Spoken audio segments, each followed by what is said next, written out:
you ever wondered why the colors in some paintings look really alive and vibrant, and the paintings themselves look three-dimensional, while other paintings look dull, chalky, or even flat? And here's the secret. It all comes down to color temperature. Color temperature doesn't just make your paintings more pretty or interesting, but it is what can give your paintings a real three-dimensional sense of space.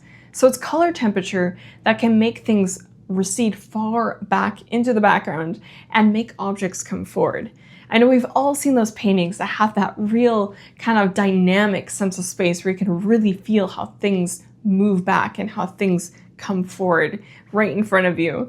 And a lot of that is attributed to color temperature. In this video, I'll show you exactly how to understand and use color temperature so your paintings will be more vibrant, dynamic, and true to life.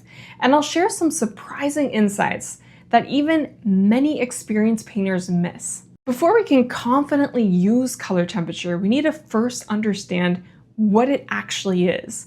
We often hear warm colors and cool colors thrown around, but what does that actually mean?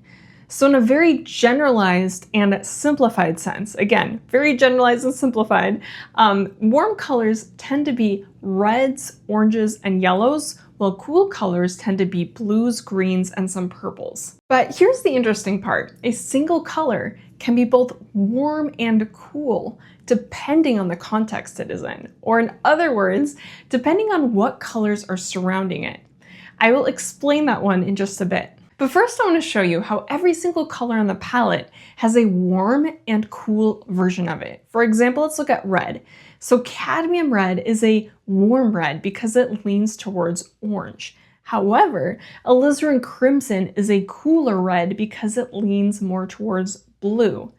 When I first learned this myself, it kind of blew my mind just imagining how a red can also be cool in temperature, because we always think of red as being really, really warm and the warmest color out there.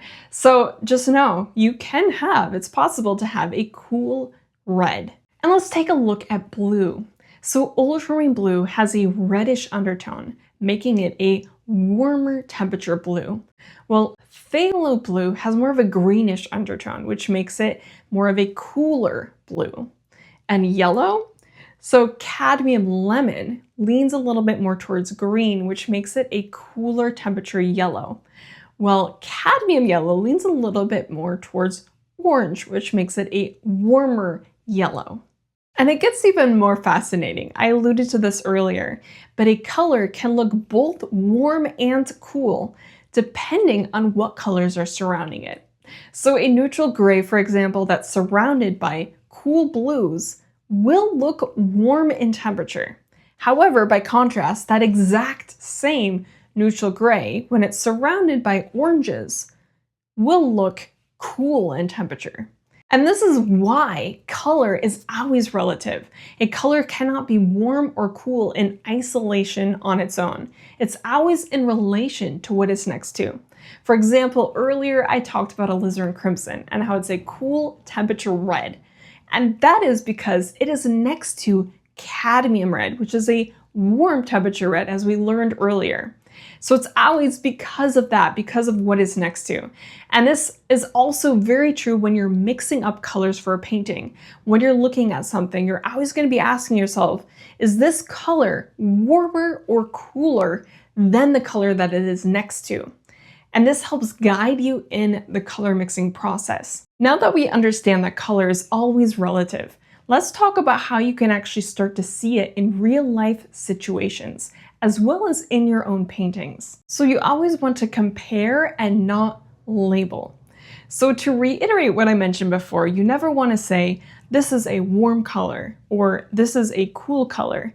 It's always, this is warmer than, or this is cooler than the color that it is next to. For example, let's take a look at this still life setup. So here we have a blue cup that is on top of a patterned white cloth, and then we have this reddish, kind of pinkish background. Now, I'm taking a look specifically here at the cast shadow, and I'm comparing the outer part of the cast shadow with the inner part.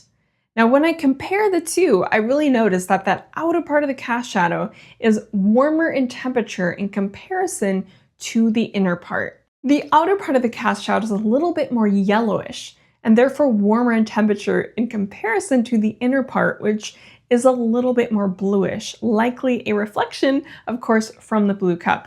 Now you can see how these changes are very subtle, but they're a significant difference, really significant. And it's so important to pay attention to color temperature changes like this because it makes all the difference in being able to create a real sense of light and atmosphere in your paintings. Now, when I was first becoming acquainted with color temperature, I became a little worried for myself because I felt like I couldn't tell the differences between warm and cool colors as well as other people could. So if this is you, don't worry at all because I overcame that, and it really just took time and practice, time in analyzing colors and really asking myself these questions. And over time, your eyes, it's kind of amazing, they really become sensitized to these subtle shifts. And in addition to all that, there was a particular method that helped me a lot in being able to figure out the color temperatures in colors. Now, before I share this method, the reason why color temperature can be quite tricky to figure out is because when painting, we deal primarily with unnameable colors. So we're not dealing with, greens and reds and blues and purples. You can't really specifically name them. We're not dealing primarily with lots of saturated colors. We will definitely have some of those colors in our paintings, but most of the colors are not going to be that. So a lot of these muted colors that we have to work with when painting, they are very complex. They're not simple because they're in between lots of different colors. They have quite a few different colors in them. And what helps me a lot in kind of untangling this web of color and figuring out what color temperature something is in comparison to another is to ask myself what color it leans toward. So every color will have a leaning. It might lean towards blue, purple, red, or green. It isn't necessarily a green, but it might lean more towards that. And some might lean more than others. So for example, in looking at that still life again, where we looked at that cast shadow, I was talking about how the outer edge kind of leaned a bit more towards a yellowish color. And this is what really helped me to unlock the color temperature in there, is kind of seeing what it leans toward, because then that can help me identify better what, if it's warmer or cooler than the color that it's next to. Now that you understand how to identify color temperature, you can start to use it intentionally and push things forward or back in space. And this will help to guide the viewer's eye wherever you want it to go in a painting. Now let's take a look at this landscape painting. Notice how it takes your eyes far back into space. Well, the areas in front really feel like they are in front.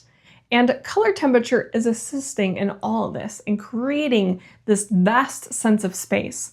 You'll notice how the areas that are far back in space are cool in temperature, while the areas that are in front are warm in temperature. So cool colors make things recede back into space, while warm colors make things come forward. Now, next time you go to an art museum and are studying the paintings, make note of how the cool colors are making things go further back in space, while the warm colors are making things feel like they're more in front. Now, of course, value is also at play here. Things are feeling further back in space because of those cool temperatures, but also because it's lighter in value. Then things are feeling further in front because of the warm colors, but also because it tends to be darker in value. But this is a topic for another time. Now, this isn't just true for landscape painting, but it's incredibly relevant for all kinds of painting, even portrait painting. And if we take a look at this portrait painting, we can see just how the color temperature shifts and changes as it moves from that very cool highlight to that very deep, warm core shadow. And it kind of changes in between warm and cool to different degrees as it moves across the face. So this plays an incredibly big role in creating a sense of dimension, a sense of volume in the face, as well as a very convincing sense of light. Now, if you take a look at portrait paintings by all the old masters over hundreds and hundreds of years, you'll notice that they all use this same way of organizing their color temperatures in their portraits. And this is because they're typically using north-facing light situations, and they understood how color temperature works in light. And so this is something that isn't new. It's something that's been used for a long, long time. And it just kind of also shows to us how incredibly important it is and how much we should pay attention to it. Now, color temperature will behave differently in different kinds of lighting situations. And that's because all the different kinds of lighting have their particular color temperature. For example, natural light tends to be cool in temperature, while indoor artificial light tends to be warm. And natural north-facing light, again, tends to be cool, but it creates warm shadows, while south-facing light tends to be warm and it will create cool shadows. Now, if you remember one thing, remember this, that warm light tends to create cool shadows, while cool light tends to create warm shadows.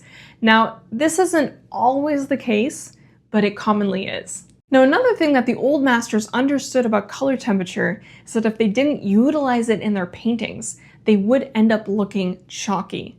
So contrary to popular belief, it isn't using too much white that makes a painting look chalky, but it is not having variation in your color temperature that makes it look chalky. So lacking color temperature can make your painting look dull, faded, and lifeless. So next time you feel like your painting is really looking very chalky or dull, take a look at the color temperature. Now, we covered a lot of different aspects of color temperature, so let's recap some of it. First off, always compare, because a color's temperature can only be understood in relation to the colors that are around it.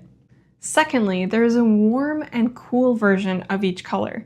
For example, there can be a warm red, and at the same time, there can be a cool red.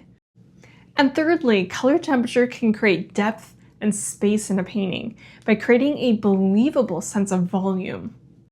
And very importantly, color temperature helps you to avoid creating dull and chalky paintings. If you ever come across a dull and chalky painting, you'll notice that it's most likely because there is no variation in the color temperature. It will either be all warm or all cool, and there won't be any variation in between that. Color temperature is one of the most powerful, yet often misunderstood tools that we have as painters. And when you learn to control it, your work will feel more luminous, dimensional, and alive. And if you'd like to learn more about color in general, grab my free color mixing artist guide. It's completely free and you can grab it at the link below. And if you haven't yet, like this video and subscribe. And if you have any comments or questions or just like to say hi, leave those in the comments section below. I always love hearing from you. I'll see you in the next video.